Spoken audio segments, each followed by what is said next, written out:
মিশরের স্বাদ এবার বাংলায়। এখানে যেমন লক্ষ্য করা যায় সবুজের সমাহার ও তারই মাঝে শ্বেত শুভ্র গির্জা, তেমনই শোনা যায় পাখিদের কলতান। এখানে দেখুন উট পাখিও রাখা রয়েছে। উত্তর 24 পরগনার বসিরহাট ও টাকি শহরের মাঝে গড়ে উঠেছে এক মনোমুগ্ধকর পরিবেশ, যা ঘোষবাড়ি পর্যটন কেন্দ্র নামেই পরিচিত।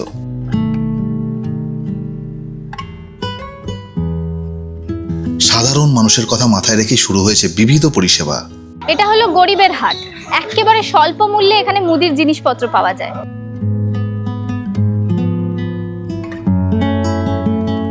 এই ঘোষবাড়ি চত্বর সারা বছর সারাদিনই খোলা থাকলেও মূলত ঢল নামে প্রতিদিন বিকেলের সময়।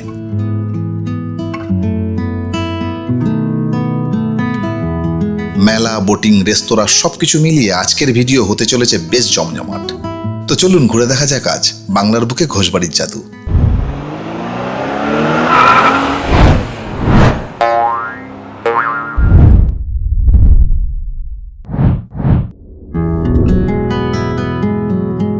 কলকাতার একদম কাছে শান্ত এবং মনোরম পরিবেশের মধ্যে নিজের বন্ধু বান্ধব এবং প্রিয়জনের সাথে ভ্রমণের একটি জনপ্রিয় স্থান হলো বসিরহাটের ঘোষবাড়ি।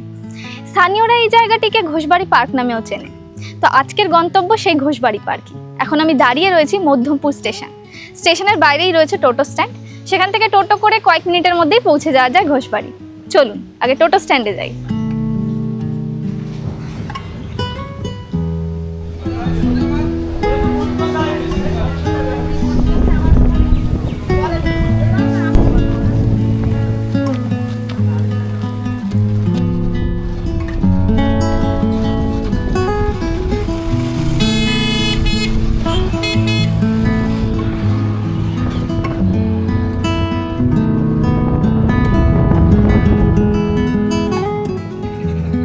আমরা পৌঁছে গেছি ঘোষবাড়ি পার্কে। এই যে ঘোষবাড়ি পার্কের গেট, এটা একেবারে মেন রোডের সামনেই। টোটো আমাদের ঠিক এই জায়গাটাতেই নামিয়েছে। মধ্যমপুর স্টেশন থেকে ঘোষবাড়ি পার্কের জন্য টোটোতে মাথা পিছু ভাড়া লাগছে 15 টাকা করে। বেশিক্ষণ সময়ও লাগবে না। আর ভেতরে যাওয়ার আগে আরেকটা কথা বলে দিই, এখানে কিন্তু সম্পূর্ণ বিনামূল্যে আপনারা ভেতরে প্রবেশ করতে পারেন, ঘুরতে পারেন, মানে কোনো এন্ট্রি ফি নেই। চলুন ভেতরটা ঘুরে দেখা যাক।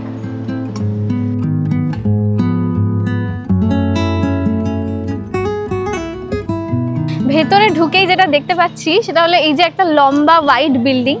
আর জানতে পারলাম যে ঘোষবাড়ির পরিবারের সদস্যরা এখন এখানেই বসবাস করে। তবে পুরনো বাড়িটাও আছে, তবে সে অর্থে না, মানে আগের মতো অবস্থায় নেই। তাই সেখানে রক্ষণাবেক্ষণ চলছে, অন্যদিকে রয়েছে, সেটাও দেখাবো আপনাদের।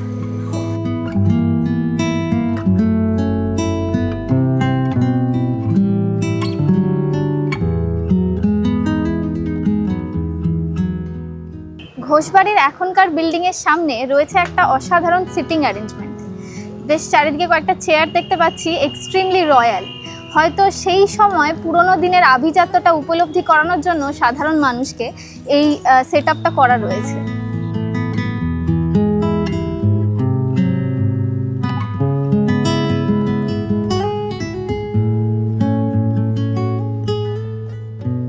ঘোষবাড়ির নিউ বিল্ডিং এর পাশেই একটা রেড কালারের আমি স্ট্রাকচার দেখতে পাচ্ছি।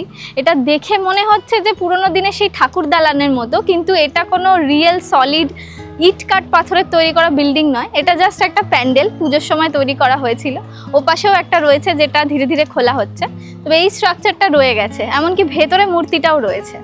আর তার ঠিক সামনেই, মানে দুধারে আমি এই যে হাতির দুটো স্ট্রাকচার দেখছি, পুরো রয়্যাল লাগছে দেখতে।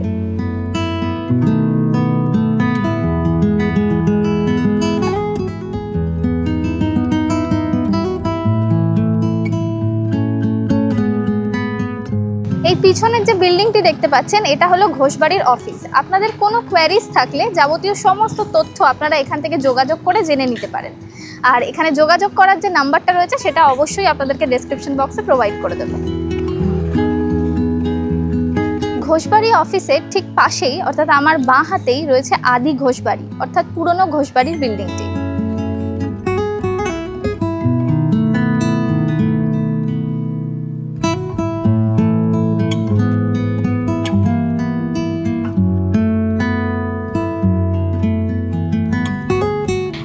দাঁড়িয়ে রয়েছি ঘোষবাড়ির পুরনো বিল্ডিং এর দোতলাতে। এই বিল্ডিংটি রিপেয়ার করা হচ্ছে, মানে এখনো কাজ চলছে। পরবর্তীকালে এটি ওপেন করে দেওয়া হবে সাধারণ মানুষদের নাইট স্টে করার জন্য রাজকীয়ভাবে। এখনো পর্যন্ত যেটা দেখতে পাচ্ছি এখানে 4টি রুম রয়েছে, মানে নিচে 2টি এবং ওপরে 2টি এই বিল্ডিংটিতে। আর রেটস কি হবে সেটা এখনো নির্ধারণ করা হয়নি, পরে হয়তো ঠিক করা হবে। চলুন ভেতরটা ঘুরে দেখি।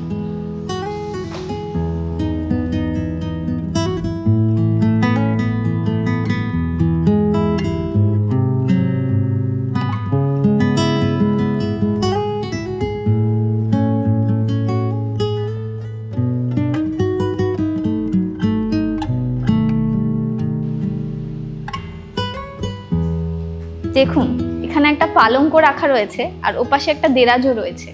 ভেতরের ইন্টেরিয়ার দেখেই মনে হচ্ছে যে এখানে একটা রাজকীয় ফিল দেওয়ার চেষ্টা করা হবে।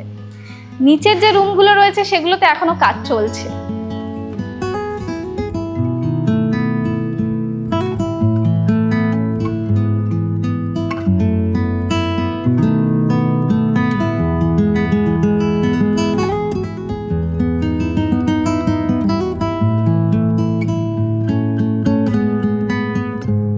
এটা হলো ঘোষবাড়ির শপিং মল। এখানে একেবারে কম দামে শপিং করা যেতে পারে। গেট থেকে ঢুকেই বাঁ দিকে পড়বে এই শপিং মলটি। আমার মতে এটাকে গরিবের শপিং মল বলা যেতেই পারে, কারণ এখানে খুব কম দামে আপনারা প্রচুর জিনিসপত্র পেয়ে যাবেন। এই দিকটা হলো গার্মেন্টসের সেক্টর, আর ওই পাশটা কসমেটিক্স, জুয়েলারি, আরও বিভিন্ন দ্রব্য সামগ্রী পাওয়া যাচ্ছে। এখানে মূলত আমি যেটা দেখতে পেলাম, বাচ্চাদের জিনিসপত্র প্রচুর রয়েছে, বড়দেরও অনেক জিনিসপত্র পেয়ে যাবেন।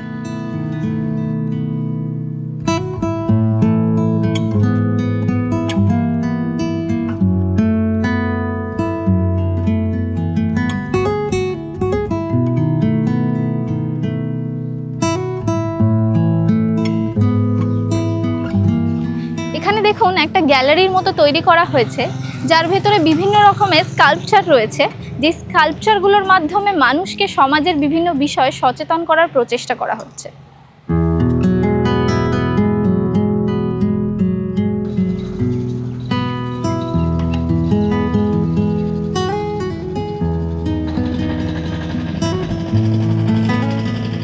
ঘোষবাড়ির একটি গুরুত্বপূর্ণ বিষয় হলো এখানে বিভিন্ন রকমের পরিষেবা দেওয়া হয়, যেগুলো সম্পূর্ণ বিনামূল্যে। এই যে পিছনের বিল্ডিংটা দেখতে পাচ্ছেন, এখানে কিন্তু ডাক্তারি পরিষেবা, আইনি পরিষেবা, এমনকি বিবাহ রেজিস্ট্রি অফিসও রয়েছে, যেগুলো সম্পূর্ণ ফ্রি। আর তার ঠিক উপরের দিকেই দেখুন জিমের ব্যবস্থা করা রয়েছে, ওটাও সম্পূর্ণ ফ্রিতে ইউজ করা যেতে পারে। আর আমার অপোজিটে বেশ কিছুটা স্পেস রয়েছে যেখানে স্পোর্টসের ব্যবস্থা করা হয়েছে বাচ্চাদের জন্য, সেগুলোও সম্পূর্ণ বিনামূল্যে। মানে ঘোষবাড়ির এই পদক্ষেপটা কিন্তু সত্যি প্রশংসনীয়।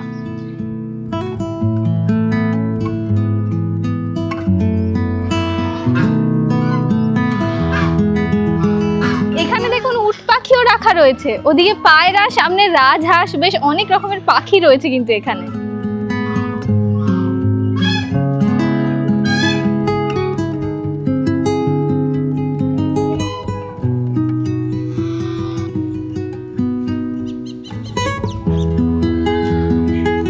এখানে কিন্তু খাবার দাবারের দোকানের অভাব নেই। যেমন এখানে দেখতে পাচ্ছেন একটা খাবার দাবারের দোকান, ওইদিকে মোমো, স্ন্যাক্সের বিভিন্ন রকমের দোকান রয়েছে, আরও চারিদিকে ছড়িয়ে ছিটিয়ে রয়েছে। মানে স্থানীয় খাবারের দোকানদারেরা এখানে তাদের পসরা সাজিয়ে বসে। বিকেল হলেই মূলত এগুলো দেখতে পাওয়া যায় আরও ভালোভাবে, কারণ দোকানগুলো তখন ওপেন হয়। আর সামনের দিকটা পুরো মেলার মতো রয়েছে। মানে এই ঘোষবাড়ির পার্কের যে চত্বরটা, এটা বিকেল হলেই মেলার আকার ধারণ করে। আর প্রচুর মানুষ এখানে ঘুরতে আসে এই সুন্দর মনোরম পরিবেশে, দেদার খাওয়া দাওয়া করতে করতে এই জায়গাটা এনজয় করে।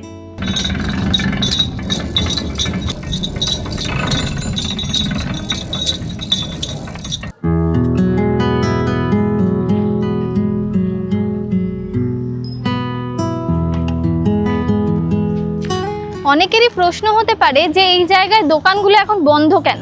অ্যাকচুয়ালি আমরা একটু সকাল সকাল চলে এসেছি, কিন্তু বিকেল হলেই কিন্তু সমস্ত দোকান খুলে যায়, একটা পুরো মেলার রূপ ধারণ করে। আর এই জিনিসটা কিন্তু সারা বছরই চলে।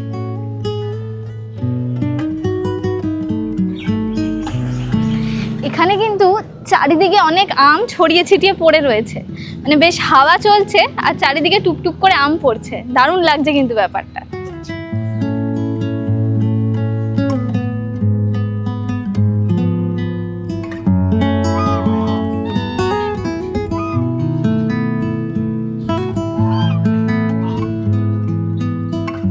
একটি ছোট্ট লেক রয়েছে, যে লেকের আশপাশে বেশ সুন্দর বসার জায়গা আছে আর এখানে বোটিংয়ের ব্যবস্থাও রয়েছে।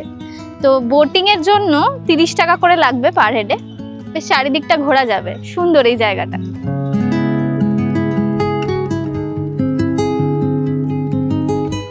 লেকের ধার ঘেঁষেই বাচ্চাদের খেলাধুলোর ব্যবস্থা করা হয়েছে।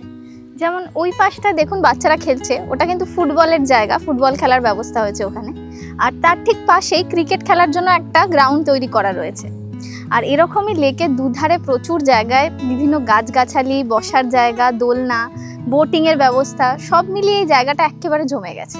অসাধারণ লাগছে জায়গাটা।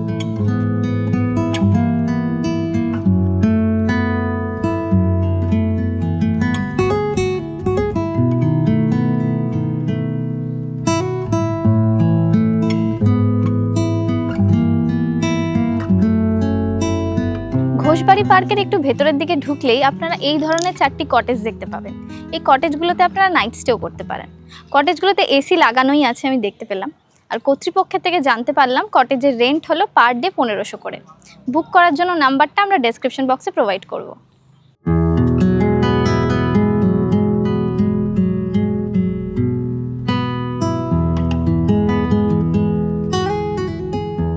ঘোষবাড়ি পার্কের চত্বরের ভেতরে একটু প্রবেশ করলেই দেখতে পাবেন এরকম একটি মিশরীয় সভ্যতার পিরামিডের রেপ্লিকা। এখানে কিন্তু বহু মানুষ এসে ভিডিও শ্যুট করে, প্রি ওয়েডিংয়ের জন্য শ্যুট করে, ফটোশ্যুট করে যায়। এই মিশরীয় সভ্যতার এই যে স্ট্রাকচারটা, এখানে ভেতরে প্রবেশ করার জন্য 30 টাকা করে মাথাপিছু লাগে। ভেতরে একটা মিউজিয়ামও রয়েছে।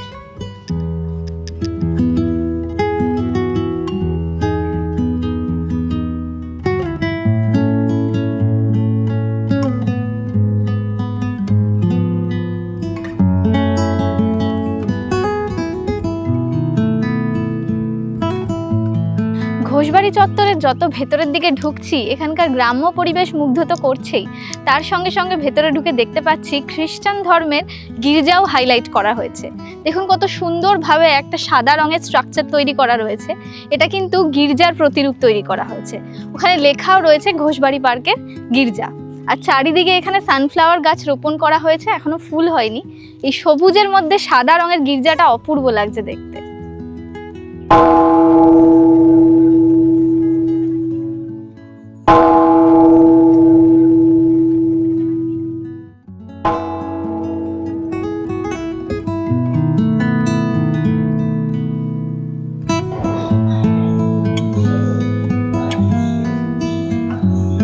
এটা হলো গরিবের হাট। একেবারে স্বল্প মূল্যে এখানে মুদির জিনিসপত্র পাওয়া যায়। বসিরহাট শহরে ঘোষবাড়ি পার্কের মধ্যেই তৈরি হয়েছে এই গরিবের হাট। এখানে সমাজের নিম্নবৃত্ত থেকে মধ্যবৃত্ত পর্যন্ত সকলের নাগালের মধ্যেই বিভিন্ন রকমের সামগ্রী রয়েছে, যেমন মাছ, মাংস, আনাজ, তরিতরকারি থেকে শুরু করে দৈনন্দিন জীবনের সমস্ত সামগ্রী এখানে আপনারা পেয়ে যাবেন।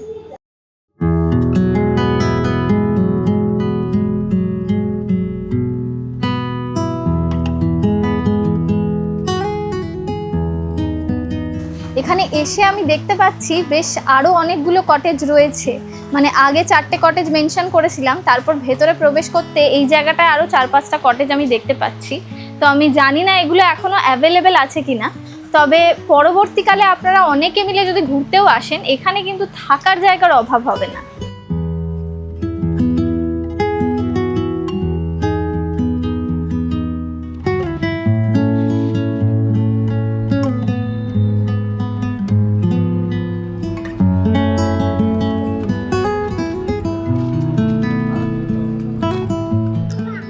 ঘোষবাড়িতে বিনোদনের জন্য কিন্তু একটি পার্কও রয়েছে।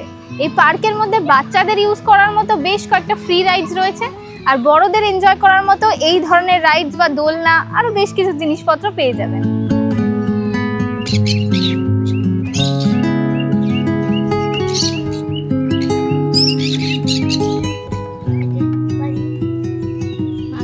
কিভাবে আসবেন ঘোষবাড়ি পার্কে?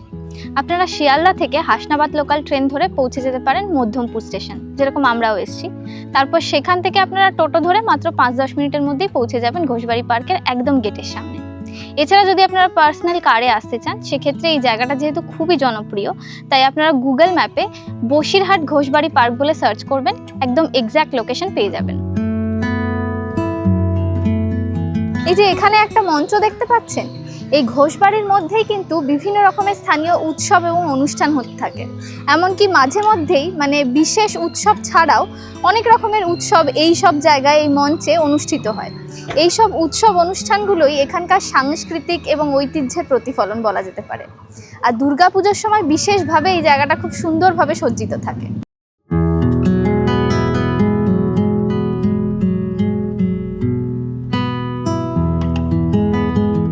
ঘোষবাড়ির গেটের থেকে প্রবেশ করেই বাঁ দিকে এই জায়গাটা লক্ষ্য করতে পারবেন ঘোষবাড়ির অন্নদান।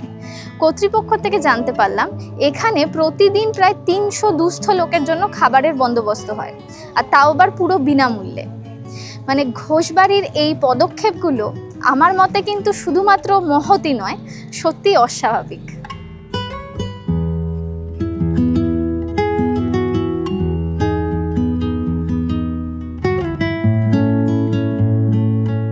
উত্তর 24 পরগনার জনপ্রিয় পর্যটন কেন্দ্র টাকি এবং বসিরহাট, এই দুই শহরের ঠিক মাঝখানেই অবস্থিত হলো এই ঘোষবাড়ি পার্ক।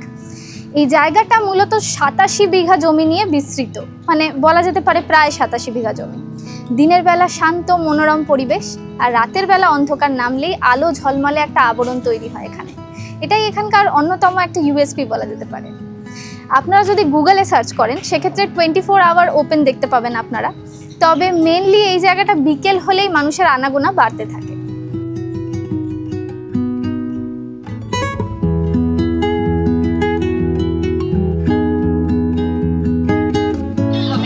এমন অনুরোধ করছি না, ভালো।